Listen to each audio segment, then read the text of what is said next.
Assalamualaikum warahmatullahi wabarakatuh.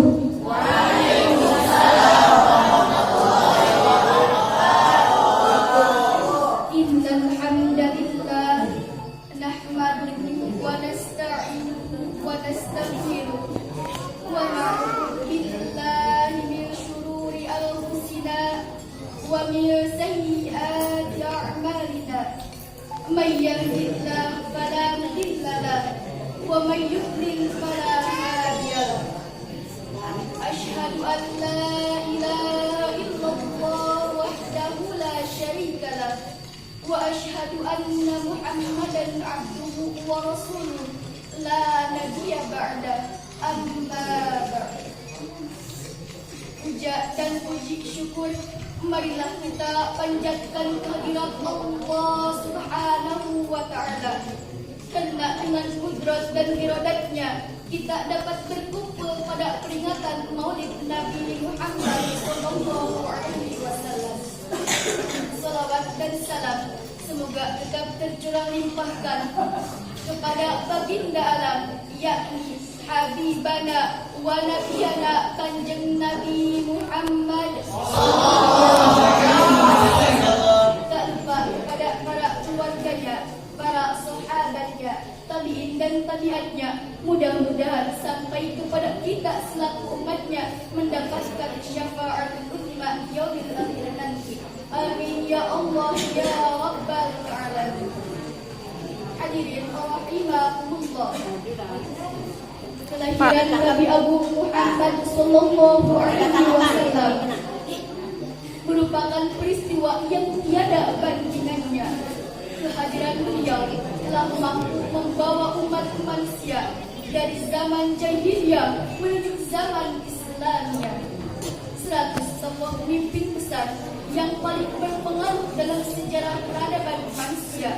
Namun dari sederetan tokoh tersebut, Michael Hart menempatkan baginda Nabi Agung Muhammad sallallahu alaihi wasallam pada posisi pertama sebagai seorang pemimpin yang paling sukses di antara para nabi, di antara para pemimpin agama dan pemimpin lainnya. Hadirin rahimakumullah.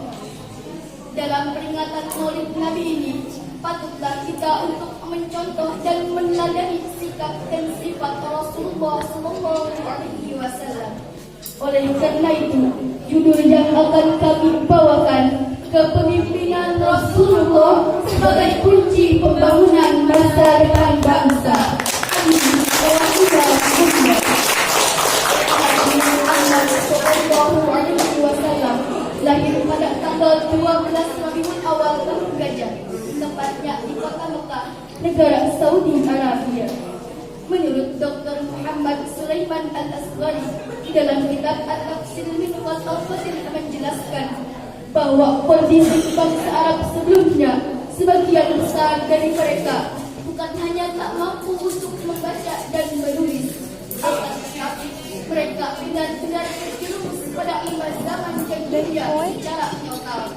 Perzinahan telah menjadi suatu budaya. Orang kaya menindas orang miskin, orang kuat menghantam orang lemah. Perempuan menjadi budak nafsu setan. Bahkan hadirin, yang lebih mengerikan lagi, ketika lahir seorang bayi perempuan, mereka mengubur hidup-hidup tanpa mendengar isak tangis, jeritan maut dari sang bayi. Na'udzubillah, tsumma na'udzubillah min dzalik.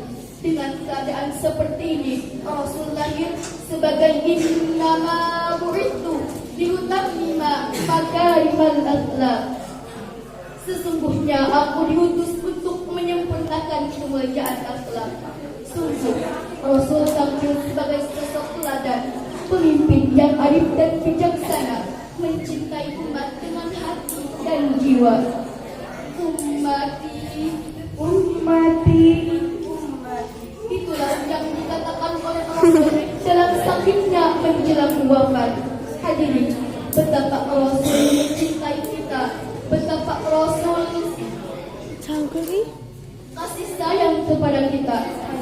Sebagai salah satu bukti kecintaan kita kepada Rasul, kami mengajak hadirin untuk bersama-sama melantunkan sholawat Nabi. Allahumma sholli wa sallim wa barik alaihi ya Rasulullah ya Habiballah ya Rasulullah ya Habiballah Muhammad ibni Abdillah Muhammad ibni Abdillah Muhammad ibni Abdillah Muhammad ibni Abdillah ya Rasulullah ya Habiballah ya Rasulullah ya Habiballah Muhammad ibni Abdillah Muhammad ibni Abdillah Muhammad ibni Abdillah Muhammad ibni Abdillah. Hadirin Allah, semoga dengan lantunan sholawat tadi kita semua mendapatkan syafaat hikmah yaumil akhir nanti. Amin ya Allah ya Rabbal alamin. Hadirin, betapa Rasul mencintai kita, maka sikap dan sifatnya wajib kita tiru dan terapkan dalam membangun Indonesia.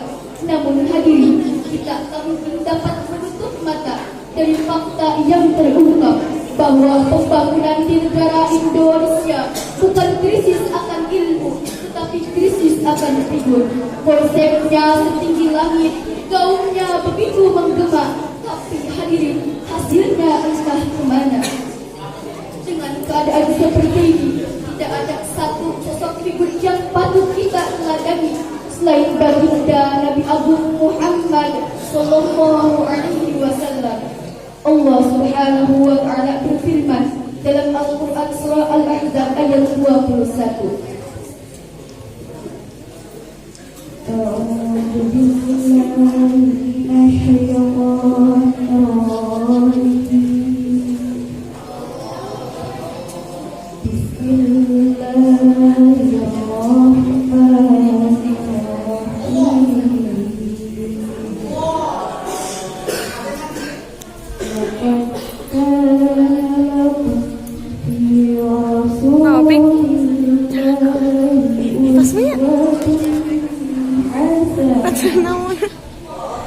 Ada cantik.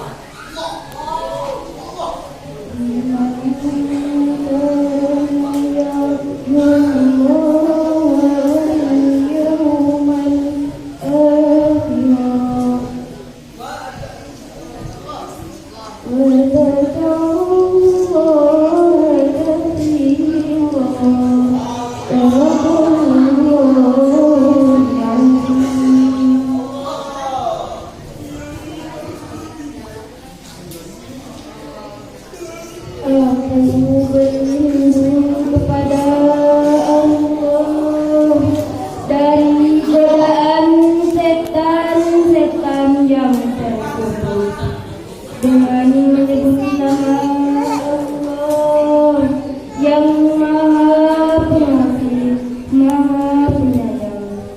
Sungguh telah ada pada diri Rasulullah itu suri teladan yang baik bagimu, yaitu bagi orang yang mengharapkan rahmat Allah dan kedatangan hari kiamat, dan yang paling banyak mengingat Allah.